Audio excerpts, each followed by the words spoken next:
అన్నయ్య గారు బాగారండి. రోజు మంచి స్మార్ట్ గా తయారయ్యారు. మా చెల్లెమ్మ కొత్త చెల్లెమ్మ వస్తుందిగా, చెప్పమాక. ఎవరానే చూస్తావుగా. పేరు చెప్పొద్దు, కలర్ చెప్పు చాలు. మంచి వైట్ తించేసావు. బాగుంటదా? చూస్తావుగా. తినబొత్త రుచి ఎందుకు నీకు? మా బావ టేస్ట్ నీకు తెలిసింది రాగానే.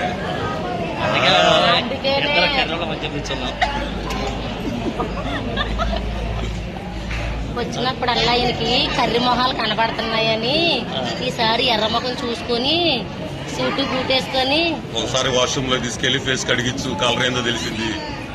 అవునా? పెట్టిన మందాన్ని వేస్తుందామా? ఏంటది? మేకప్. అంత తెలుసా?